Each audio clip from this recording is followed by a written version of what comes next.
نام الله بخشاینده و مهربان. سال 2102 است. آن وقت دیگر شما در این دنیا نیستید. شما با دین خود عمل نکردید. پس بغیر از فرهنگ غربی و محبت این دنیا، شما چیز میراث به فرزندان و نبیرگان خود نماندید.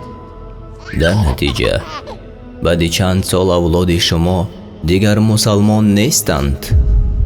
غیر از این، نسل‌های گذشته از دین روی گردانیدند و از اسلام خارج شدند، زیرا شما هیچ دانش نداشتید که به آنها برسانید.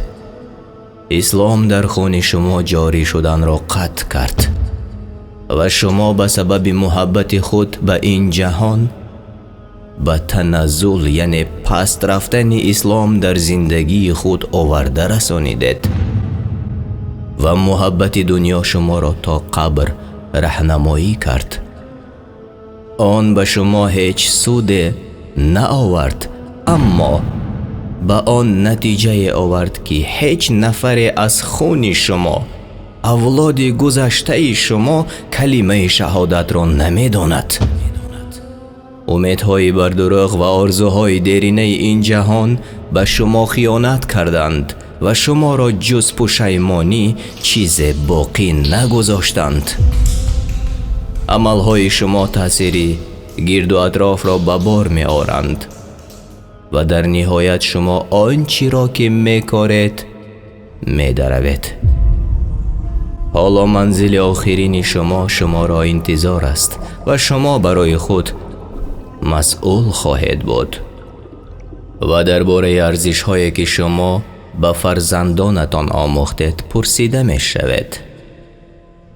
پیامبر صلی الله علیه و سلم و یاران او شب و روز می کوشیدند تا اسلام به ما برسد. آنها خون، عرق و اشک خود را فدا کردند تا من و شما امروز لا اله الا الله گفته توانیم، نه برای آن که شما آن را پس پشتتان پرتایید و از اهمیت خالی مانید.